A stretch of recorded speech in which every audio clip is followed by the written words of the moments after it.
Welcome to Business Coaching Secrets with Karl Bryan. If you want to attract new high-end coaching clients, fill live events, and build a wildly profitable coaching practice where business owners pay, stay, and refer, you've come to the right place. In this podcast, Karl provides his keys to the kingdom for finding and signing high-paying clients and building the coaching business of your dreams. Here we go. Hey, everybody, and welcome to another episode of Business Coaching Secrets, where we give you the strategies, mindsets, and frameworks to building your own six, and dare I even say, seven-figure coaching business. I'm your host, the Road Dog, with none other than the man, the myth, the legend himself, Karl Bryan. Shoot, you sound pumped up today, bud. Well done, man. Oh, buddy, I thought I'd try something new. You know, keep it fresh, keep it real, keep people on their toes. That's how it works. We missed you last week, man. We missed you. Did you have a fill-in host? Is that what happened? Shoots. Nobody could fill in for the Road Dog shoots. Nobody could fill in. All right, let's rock, Shoots. I'm ready if you're ready, man. I appreciate. Hey, you know what? But before we even get into any sort of maybe it's related, but there's a lot of as a Canadian, what are you now? Are you still even a Canadian? It's hard to say. I don't even know what you are anymore. Tariffs. Can you give me your thoughts on? Because again, this is like the ultimate hot button freaking word right now. You say tariffs, people are getting triggered left and more so on the left. But anyways, let's go. Let's not get political. Okay, what my thoughts on tariffs is that's where we're starting. Let's roll with that. Yep. Oh wow. Okay. My thoughts on tariffs. I don't know. I'd say this: are they on or are they off? It's a bit weird. I would dare say even the most staunch Trump supporter would have to admit the process has been a little bit of a messy one. Like my thoughts on tariffs are this, is that when backed into a corner, and you're seeing this in Canada right now, well and truly, like when backed into a corner, people come up with a workaround, right? Like translation here is ways to bypass America, and they've never looked to bypass America, right? So a trade war with China makes for a more expensive America, in my opinion. So I just think Canada, Mexico, countries, think Vietnam, Indonesia, Saudi Arabia, the UK, like they're actively on the phone and they're looking for other options, right? Like I can tell you that like Apple as an example, and it's probably a pretty good example to use.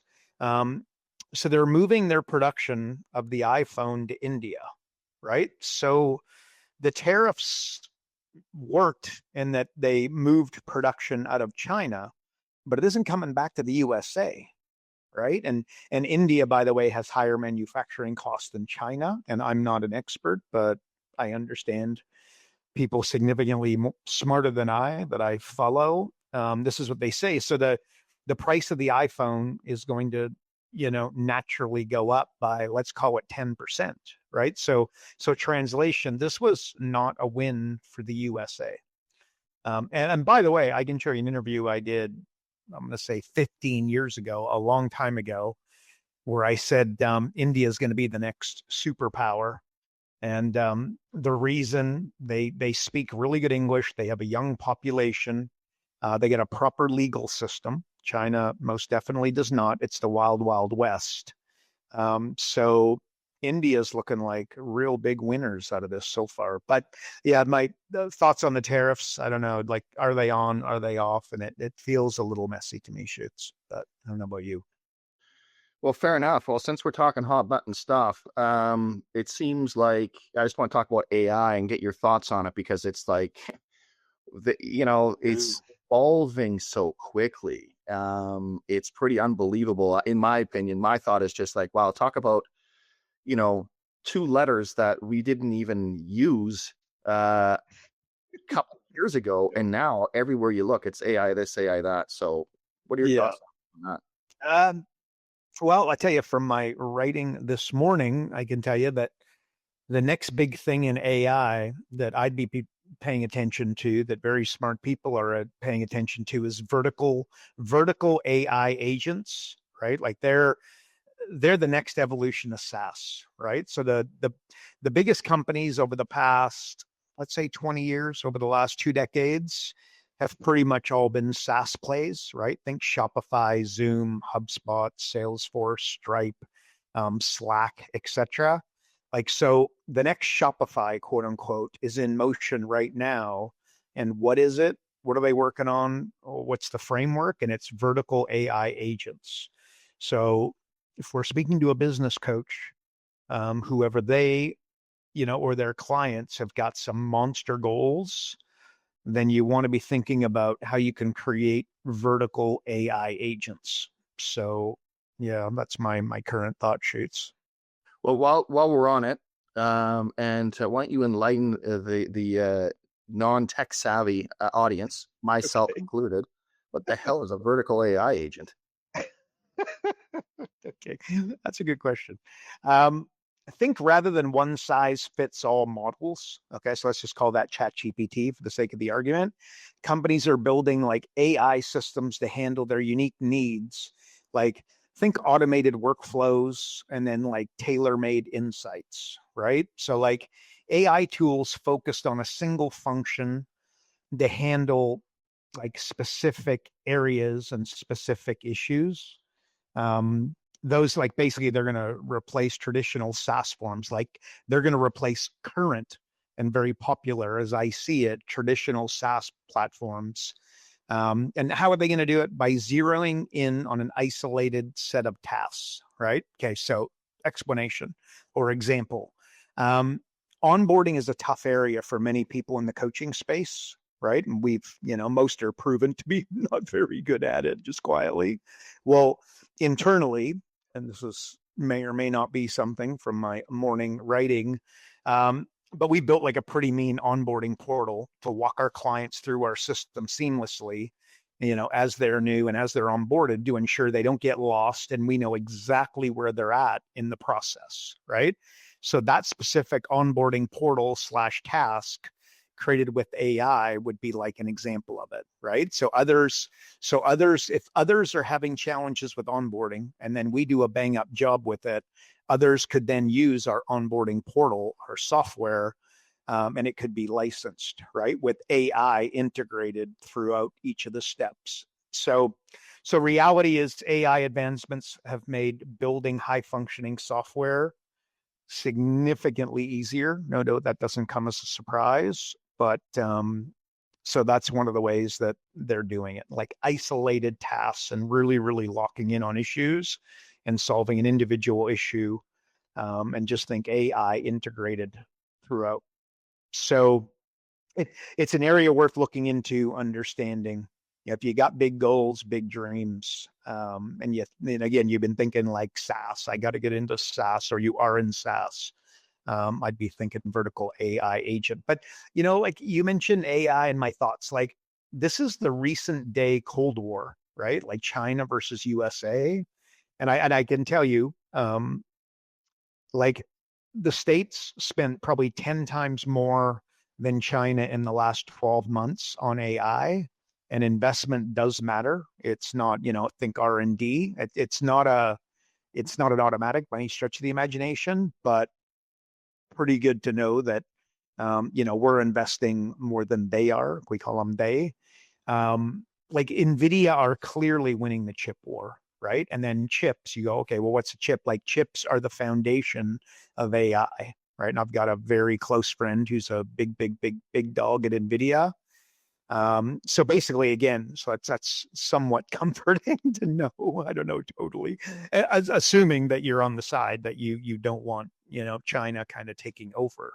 But it is getting tighter. It's getting more competitive, and China are a quote unquote problem. If your goal is for them not to take over, they're clearly hell bent on becoming the world, not a leader, but the world's leader in AI, and they seem to be doing a pretty damn good job.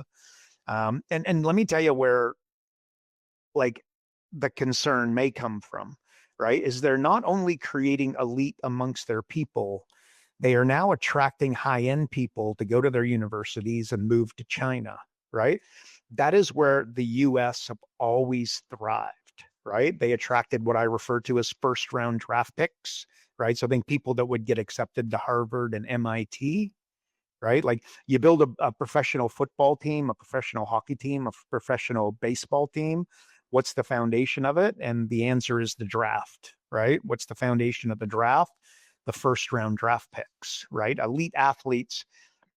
When you're a wide receiver and your team drafts a wide receiver in the first round, what do you think happens, right? All of a sudden, your job's in a little bit of jeopardy, right? So they make training camp more. The first round draft picks make training camp a lot more competitive. They lift all boats. Why? Because the veterans train harder to secure their job, secure their position, and they come to training camp prepared, right? Training camp is the beginning of the season, right? You don't want to lose your first 3 games and kind of work it out. So anywho, back to AI, like elite people, again, first round draft picks have always wanted to come to America. And those elite people appear to be drawn, in fact, don't appear, but seem to be getting drawn to China more than ever. And I think that that's a forward indicator as to where it's going. So, and China, look, they're playing the long game big time, but it's new age Cold War, and it's going to be interesting to watch play out. But anywho, that's my answer, Shoots. Those are my thoughts on AI.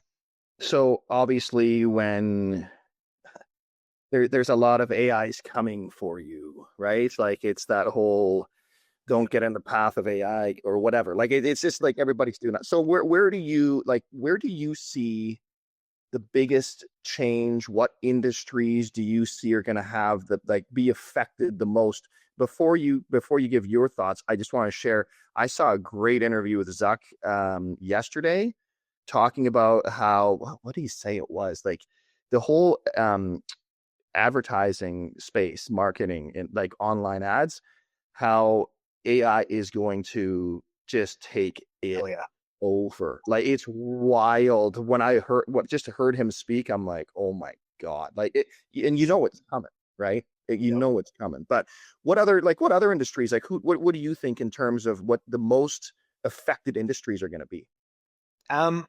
Okay. I will happily answer that. But what I would dare say, maybe a more powerful question, is what industries are not going to be affected by AI? And so think, like I've always said, like when you want to go into a business that you don't have any fear of Amazon, Microsoft, Apple coming and stamping you out, right? So think pest control. You know what Apple's not thinking about? They're not thinking about pest control. You know what they're not thinking about? They're not thinking of roofing. They're not thinking of painting. They're not thinking of those types of industries. So I do, like, one of the most powerful things that Jeff Bezos will tell you is that he asked what will never change, what won't change. And that led him. And by the way, there was 3 answers. He calls them his 3 big ideas. People are always going to want low prices. People are always going to want vast selection, and people are always going to want fast delivery. So guess what Amazon.com did? They went all in on those 3 things. So that might be a powerful question. What's not going to be affected by AI as you're thinking through where you're going to fit, in the coming 5-10 years. But bottom line, look, AI, it's a disruptor on steroids, right? We both and all know that. But it's also not totally unprecedented situation coming, right? Like history can teach you a lot. So what's like replaced more jobs than say AI will? And you know what that is? That's the tractor. Something like, and I don't know the numbers, right? But something like 35% of the population was working in agriculture when the tractor came out. And guess what? Bingo, bango, bongo. All those folks, they needed to retool. They needed to educate themselves. They had to go and learn some new skills. So many industries are going to be broken up with AI. Jobs will disappear overnight. Think, CDs did to vinyl records, and then what iTunes did to CDs, right? Like in chess, computer wins 90% of the time, if not more, right? So like self-driving car over a car driven by a human, it's going to be self-driving all day long, twice on Sunday. But one of the challenges that they have, and this comes straight from a friend of mine, a big dog at Nvidia, but like when one person gets killed, right? Like the software doesn't work and somebody gets killed, people have got absolutely, next to zero, what do we call it? There's no empathy is the wrong word, but you know what I mean? They all of a sudden they don't trust it. Oh my God, one person. But when you look on the roads, people are getting killed every day driving, right? So, and one thing, Shoots, that I see, that I don't see a lot of people talking about, but I also see the world becoming a significantly less expensive place to live. We'll see how that all plays out, and people have a wild way of spending all that they have. But that said, I do see the world becoming a significantly less expensive place to live, and I think that's a net positive. But so, okay, I better answer the question. Like you go industries, look, accounting, finance, trading, fintech, healthcare, absolutely. Like wellness wearables, like the Apple Watch and the Aura Ring, are coming big time. Like predictive analytics to determine what can go wrong. Like what is going wrong, right? We've always waited until we didn't feel well, and then what do? You go see the doctor. Well, your wearables are going to tell you when to go see the doctor, not your headache, not your stomach ache, etc. So healthcare for sure, cybersecurity, that's, you know what I mean? And a really good one. I've always said, the next world war will be fought online, not in the fields. Transportation, I think I kind of already covered that, but like self-driving cars and automated empty of cargo, think robots and that sort of stuff. Industry, like inventory control. Again, predictive analytics are going to take that to whole new levels. And if you think of a company that has a lot of inventory, one of the biggest, when I read financial statements, one of the first things that you go to is inventory, often mismanaged on steroids. So again, you're going to have, predictive analytics AI is going to step in there in a meaningful way. Customer service of all shapes and sizes for sure. Just think like frequently asked, Q&A, anyone. So frequently asked Q&A, but then anything outside of the 80-20, right? As in the 20 and the 80 will be handled by AI and automated. But then the 20, you're going to get a live operator, right? Well, that's what it's going to look like. Already happening to a small degree, but that's going to become like commonplace, right? And that's going to bring the cost of running a business down substantially. And that's where I come to, I think the world's going to become a significantly less expensive place to live. And again, I see that as a wild net positive should that be the case. Shoot, you just mentioned about marketing, writing ads, tracking ad stats, deciding where ads are working best. What do most people do? They use their gut. What does gut stand for? Gave up thinking. What do I say you got to go to? You got to go to the data to make your decisions. So marketing, and that is already happening. Like Facebook is moving to change the advertising game in a meaningful way using AI. Zuckerberg's already out there talking about it. So again, that's already happening. But maybe, so as I go through like over that, right? And kind of waffle, like, yeah, there's going to be some big changes, right? But better things to be thinking about sometimes. Just like I always say, the smartest people build the best things, right? You just think Bezos, Gates, Musk, Zuckerberg for sure, Michael Dell, like they're educated and they keep educating themselves, right? So this is the needle mover, right? Like you've just got to, you got to come, you got to, don't get angry, certainly, but don't get fearful. Fear and anger are your enemy on steroids, and they'll just stop you from, jumping into ChatGPT and creating workflows and just experimenting. Remember, there's studying and training. Studying is, taking the AI course, but then training is doing it over and over and over and over and over again. And what ends up happening, you get a little bit better, a little bit better, a little bit better, right? And I just say, like, speaking of being intelligent, like thinking Gates, Bezos, like the longer you live, Warren Buffett is Warren Buffett. He just stepped down from Berkshire Hathaway, right? And he will tell you one of the reasons, the main reason, if not the main reason why he's managed to accumulate so much wealth is that he lived a long time. You should really be thinking about is you sit there and you think about AI and all these changes. Make sure that you're eating, like if it gets to a certain point where you can live to be 200, you're going to have to be of a certain health in order to realize it, in order to benefit from it, right? So what do you got to do? You got to start drinking green smoothies instead of the sugary coffee. You got to hydrate like a son of a gun. I'm always on my dad. He's 83 years old. He's having some heart complications. And I'm just like, Dad, you got to hydrate, right? You got to hydrate at the highest level. Another thing, something I could never get my dad to do, and he ain't going to do it at 83, but like fasting once a month, right? They say it's like a fabulous idea, but potentially a 70% chance of eliminating cancer. Whether that's true or not, who knows? But why not place the odds in your favor by fasting regularly, right? Think every 3 months, right? Every 3 months, do a 4-day fast. And by the way, you'll feel amazing after a fast. So if you haven't done it, I know a lot of you haven't, and I know a lot of you, again, it's fear, right? It's, it sounds so difficult. That's what I'd say. And I might just follow that up with, like, here's a conversation I had with my dad this morning. But like, one of the things you got to do, you got to avoid driving, right? Like people, if you're in your mid 40s, how are you going to die? And it's to do with, it's your heart, it's cancer, or it's driving, right? Like you got a family reunion and it's 3 hours away. I know what a pain in the butt the airport is, and you're never going to meet anybody that hates traveling in airports and whatnot more than I do. But I'll tell you, do it. Jump on the plane, right? Why? Like that's how you end up dying. And by the way, choking is right up there as well. Make sure you chew your food like a son of a gun.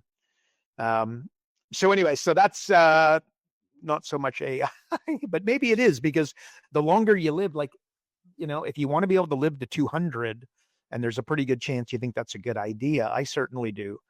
But what you need to do is you need to make sure that you've got a level of health once that kicks in. So anyway, Shoots, those are my thoughts on AI. And again, I am not the expert in AI, not pretending to be clear, but it is something that I, have delved pretty deep in. And if you're a business coach, you'd be crazy not to be diving into AI and understanding where it's, where's the needle going, et cetera. So 2 things. Clearly you haven't been in Canada. It's like, tell me you haven't been in Canada for a while without telling me you haven't been in Canada. And that is, life's getting cheaper. So, welcome to the red country up here. Definitely not cheap. And, you said one of the biggest risks of dying is choking. So my question is, does that mean if you play for the Toronto Maple Leafs that your lifespan is significantly shorter? What's happening there? No, I knew this was going to come up. They're going to come back. They're in the middle of a playoff series, folks, with the Florida Panthers, and my boys are doing a little bit of choking, which they're incredibly famous for. They're the New York Jets of the NHL, and it is incredibly painful. It's a skill set that it's almost impressive how year after year they can get your hopes to such high levels and then just completely disappoint you. Like it's like the worst relationship I think you've ever had in your life is with. That's not a bad way of explaining it, Shoots. And it does. Sadly, it's it makes me unhappy when they don't play well. Wow, that's the most. Anyways, let's get zoned in here. You know where I'm going with this. Let's zen this together and just let's forget about. Well, like Biz Nasty's doing, right? Like he's getting in his zen state when he's talking about the Leafs, and he's in his sauna or whatever he's in, and just so let's have your zen moment here with Karl. My zen moment. Not very zen after watching a hockey game last night. I don't. Here's the case. So you couldn't heal because they kept pretending you weren't hurt. So sadly, that's what I thought of when I saw the Maple Leafs last night, and they're not admitting where their shortcomings are, so that therefore are not healing them, and then therefore their fans can't heal. And I need to realize that I allow the Toronto Maple Leafs to dictate my mood at a level that should not be given, they shouldn't be given that permission. And so I got to recognize that. So I stopped getting hurt by them. Anyways, yeah, you couldn't heal because you kept pretending you weren't hurt. I think that's a very powerful something or other. But I said this earlier. Maybe I got to repeat this in a Zen moment. But like, two things that stop you from achieving your goals more than anything else, or there's certainly a really good chance of this, and it's two words, and I said them earlier: anger and fear. All right, you've got to stop the loop.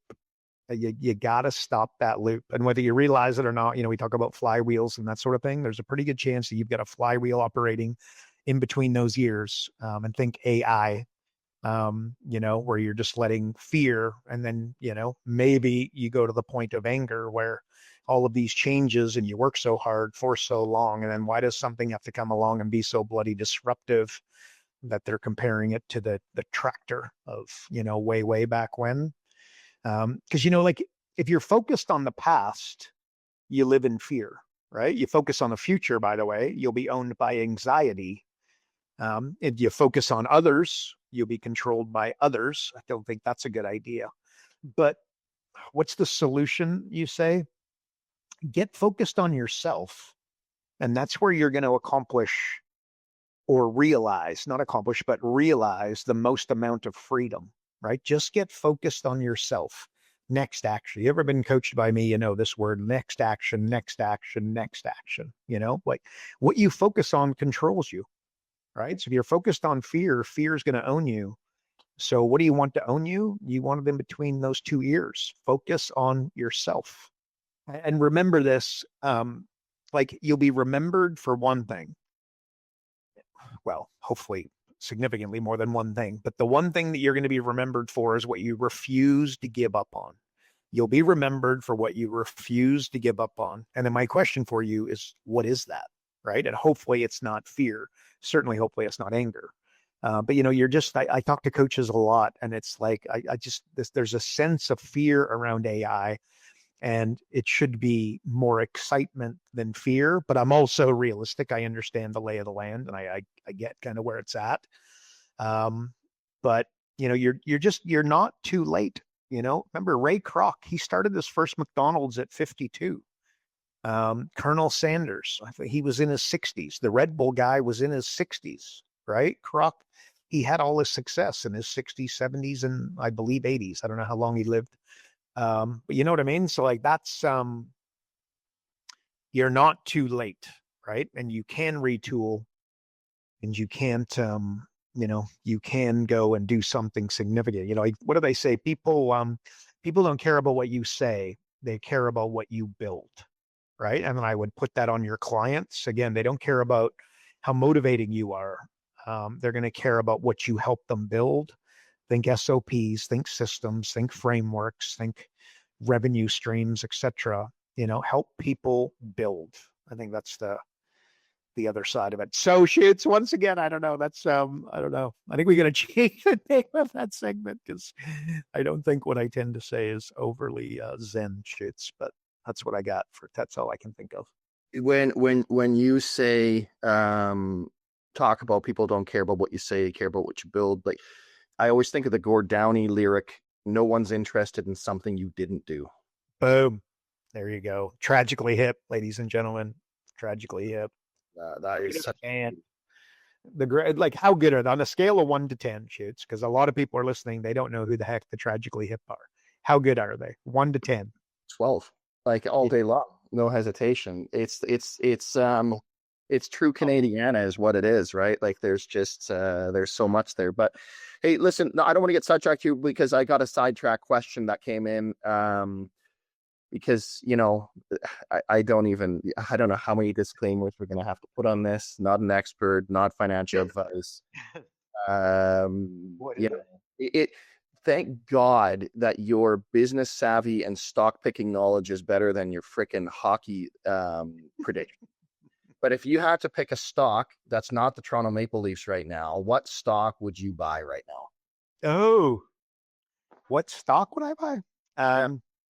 That's a good question. First of all, not financial advice, and there's people much smarter than I that you should be listening to. But I got to tell you, I've given some pretty good stock tips over the years on this podcast. If you bet on Meta, when I said you should bet on Meta, your returns, you would have been really, really happy with Karl Bryan. That's for sure. Answer would be Uber. And I'm talking blue chip here. Not going to go into, you know what I mean? Get hairy fairy on anybody. But so if you were to ask me why, Uber got hammered early on in the year when robo taxis were the rage, and Elon Musk said basically, they're just around the corner and they're coming. So Uber stock is up. I don't know the number, but I'm going to say 35% year to date. And it's got lots of upside by my analysis. And my analysis does not matter, by the way. Do your own analysis. I think Uber's got lots of upside, and I think they're doing good things. And I think it's a company worth betting on. Spotify also probably a pretty good blue chip buy. They missed out on earnings recently, but blue skies ahead for them, in my opinion. Fantastic company doing like crazy innovating things, talking about, integrating AI, etc. But again, listen to people much smarter than I, not financial advice. Do not go invest in Uber. And then if it tanks, it ain't my fault, ladies and gentlemen. And that could happen. And by the way, I would finish that with something we talked about 2-3 weeks ago. One of the things, if I'm a business coach, where am I putting some money? Don't put all your money here, but where would I be putting a little bit of money if I was a betting man and looking to achieve wealth and do well? And you probably already know what I'm going to say, ladies and gentlemen, if you follow. But domain names is something that just I don't see much downside, and there could be horrific downside, by the way. And then if you ask me, .net, .org, .co, etc., always .com.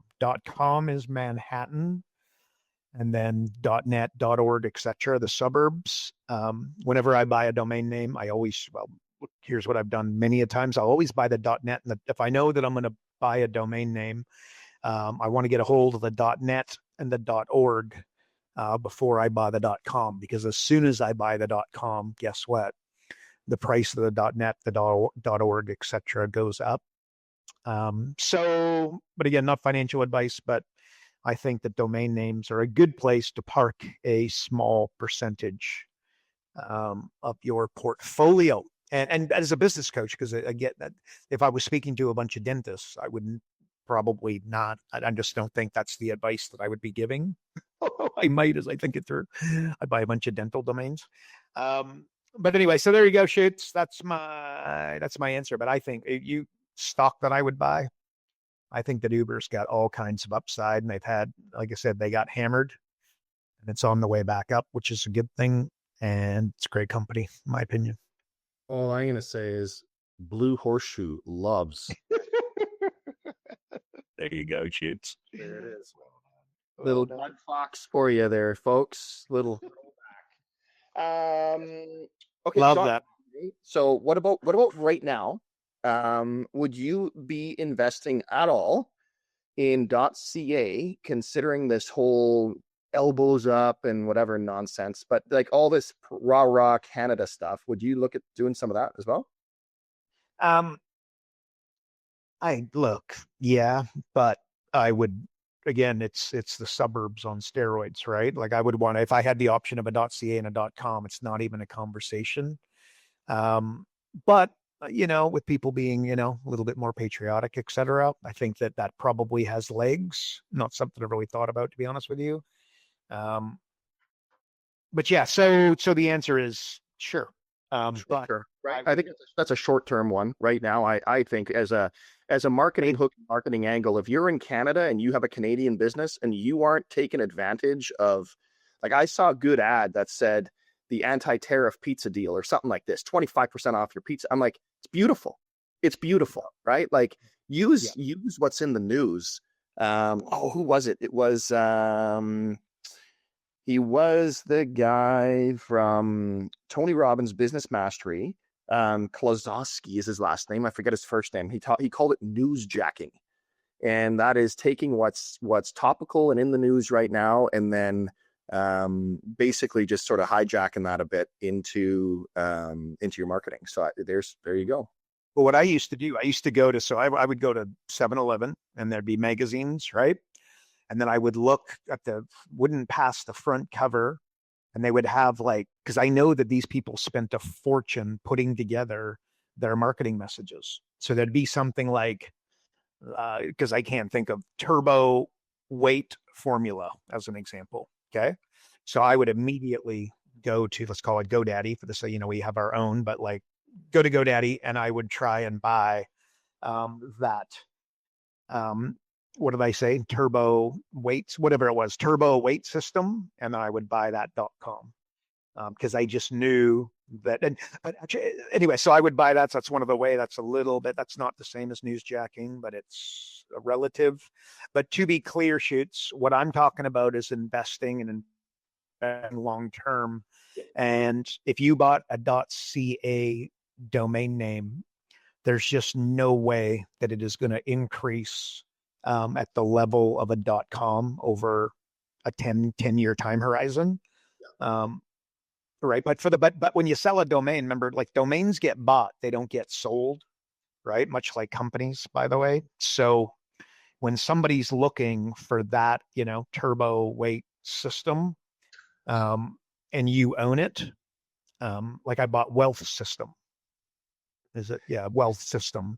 And I just know that Wealth System, that's just a good domain name. There's just no way that somebody's not going to be super excited about Wealth System and not going to have a company and certainly a program called Wealth System and not want to get their hands on it. And again, and whatever it's going to cost them to get their hands on today and what it's going to cost in a decade from now, my bet is that it's going to be worth significantly more in 10 years time. Significant. And by the way, I only got to, pay a very small amount every year to kind of, continue to own them. So anyways, and remember, wealth is accumulated, not earned, right? Because again, I just want to make sure when I talk about investing, I'm not talking, and you can lease domains and do types of stuff. I'm not talking about a cash flow play here. I'm talking about an investment that you hold on to over the long haul that I think would do real well. And again, not financial advice. So there you go. And I would say turbo weight system, just how easily that rolls off your tongue, probably not the best one.